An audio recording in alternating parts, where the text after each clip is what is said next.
My art, it's fascinating because when I'm painting, often the painting sort of develops itself and often surprises me in which way it goes and what happens. I try and capture the light of the sky because I've always been fascinated by the sky, and painting it allows me to express that passion I've got. And I like to paint seascapes because with seascapes I can use the water underneath to do more in the composition of the painting, and trying to achieve not realism but the atmosphere of what I'm looking at.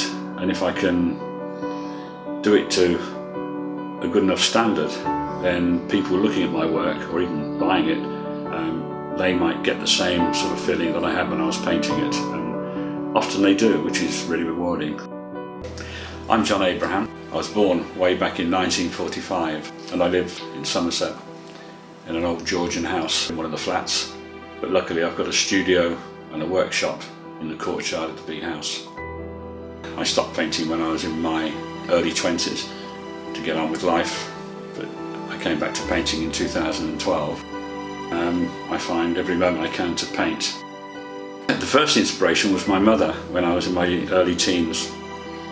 She encouraged me to paint and to draw, but my father had a different idea. He thought I should just concentrate on being an engineering draftsman, and against my father's wishes I used to go to art college in the evenings. And in my teens I did exhibit work and I painted mainly in pastels and oils, but my mother encouraged me tremendously, and she had artistic tendencies, shall we say, but she used to write, she used to go to the theatre, and she used to dance. She was in a dance troupe, and my father's idea that really art wasn't the proper thing to do, he actually stopped her dancing, which was incredibly sad.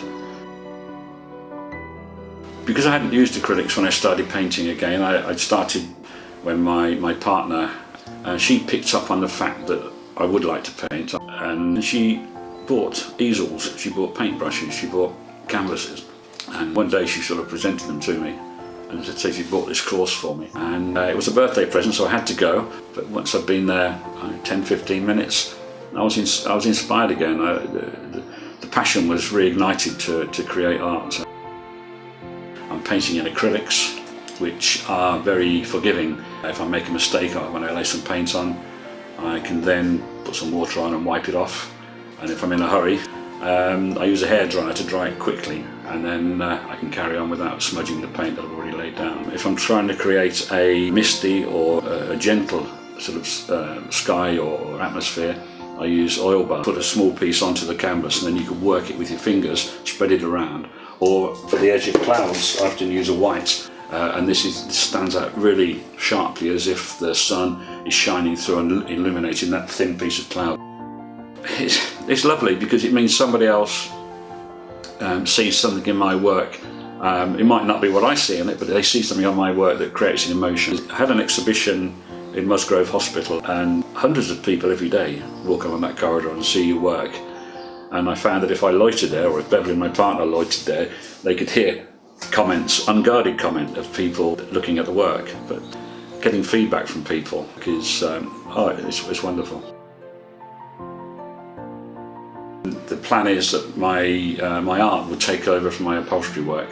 I think as time goes on it's going to be easier for me and more enjoyable. I'd like to build up a following so that people that like my work will not just be happy to have one of my paintings on a wall, but maybe 2 or 3. I still enjoy restoring antique chairs and sofas, but my passion is now in the painting.